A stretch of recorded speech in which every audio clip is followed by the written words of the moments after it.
தனியாக ஒரு ஆள் வந்து ஒரு பார்க்கில் வந்து மியூசிக் ஓடுது, அவர் மட்டும் தனியாக வந்து தைரியமாக நின்று ஒரு வெக்கம் பயம் இல்லாமல் ஒரு கூச்சம் இல்லாமல் ஒரு டான்ஸ் ஆடிட்டு இருக்கிறார். ஒரு 2 3 நிமிஷம் ஆக்கில் நினைப்பேன், இவர் என்ன புதுசாக செய்கிறோன்ட்டோ இதெல்லாம் வந்து இப்படி செய்யலாமான்ட்டு. அப்புறம் இன்னும் ஒரு ஆள் ஜாயின் பண்ணுறாரு, இவர் என்ன சந்தோஷமாக இருக்கிறேன்ட்டு மீரெகால் ஷைசிகால் அது எனக்கு என்னண்டு நினச்சி அவரும் போவார்.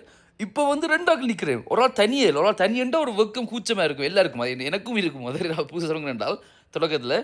ஆனால் இன்னும் ஒரு ஆள் வந்தோடனே வந்து இப்போ ஒரு குரூப் மாதிரி அதர் இப்போ 2 வருஷம் சேர்ந்து பம்பலாக சந்தோஷமாக இருக்கிறோமே இல்லை அதர். இப்போ பாருங்க இன்னும் ஒரு 3வது ஆள் வந்து இப்போ வந்து இது குரூப், இது வந்து நாங்கள் பம்பலாக்கு நாங்கள் சந்தோஷமாக இருக்கிறோம், வந்து நாங்கள் ஜெயிக்கிறோம், வேறு யாரை ஜாயின் பண்ணி எனக்கு என்னன்ற மாதிரி அதர். அந்த லெவல் அந்த குரூப்பில் நாங்கள் ஜாயின் பண்ணோடனே பேருந்து வந்து நிறுத்தலாம். என்ன பாருங்க, இப்போ என்ன ஒரு 2 நிமிஷம் எனக்கு போதும் பாருங்க.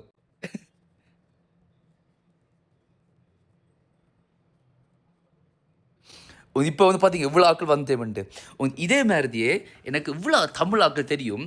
குடும்பத்தில் வந்து யாருமே வந்து ஜெர்மன் மொழியோ இங்கிலீஷ் மொழியோ படிக்கவும் தொடங்கையில் பயம் வெக்கம் கூச்சம் என்னென்னு தெரியாது. ஆனால் அது மட்டும் இல்லை, புது தொழில் தொடங்கையில் உதர் புது புது வேலை புது பிஸ்னஸ் புது ஒரு வியாபாரம் ஒன்றுமே தொடங்காமல் இருப்பேன் உதர். ஆனால் ஒரே ஒரு ஆள் மட்டும் உங்கள் குடும்பத்தில் தைரியமாக இருந்தால், நீங்கள் டொய்ச் படிக்க தொடங்கினால், இங்கிலீஷ் படிக்க தொடங்கினால், யாராவது ஒரு பிஸ்னஸ் ஸ்டார்ட் பண்ண தொடங்கினால், ஒரு ஆள் வந்து நீங்கள் இன்ஸ்பயர் பண்ணுவீங்க, மற்றவரும் தொடங்கினால் பிறகு வந்து எல்லாரும் தொடங்குவாங்க, எல்லாருக்கும் தன்னம்பிக்கை வந்துடும். இப்போ நீங்கள் இப்போ பார்த்தா தொடக்கத்தில் 2 இப்போ இதில் அவரை காணவே இல்லை. ஏன்னா வந்து இப்போ அவர் தனக்காக செய்யலை, எல்லாருக்காக செய்தவர் அவர்.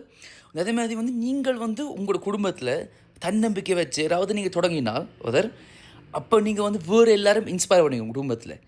இப்போ நாங்கள் வந்து இப்போ இந்த 2வது 3வது வந்தவரோ அது பிறகு வந்து யாராலும் ஸ்டாப் பண்ணிடாது அதர். அதனால் வந்து நீங்கள் கட்டாயம் படிங்கோ, படிக்க தொடங்கோ, ஜெயிக்கணும்னு நினைங்கோ. என்றால் நீங்கள் உங்களை மட்டும் நீங்கள் நினைக்காதீங்க. என்ன வந்து நீங்கள் ஜெயித்தால் வேறு ஆட்களுக்கு மோட்டிவேஷன் கொடுத்து வேறு ஆட்களும் ஜெயிச்ச மாதிரி அதர். நீங்கள் பாருங்கள், நீங்கள் படித்தால் உங்களை பிள்ளையும் படிக்க தொடங்கும், ஜெயிக்கும். உங்களோட சிஸ்டர் பிரதர் ஃப்ரெண்ட்ஸ் அம்மா கூட ஃபுல்லாக படிக்க தொடங்குவாங்க. ஸோ அதனால் வந்து கடவுள் வந்து எங்களால் நினைக்கிறது கூட வந்து எங்களுக்கு தரும் அதர். எங்களால் இவ்வளோ தான் நினைச்சு பார்க்க என்றால் இன்னும் 100 மடங்கு வந்து கடவுள் வந்து தரவேறும்.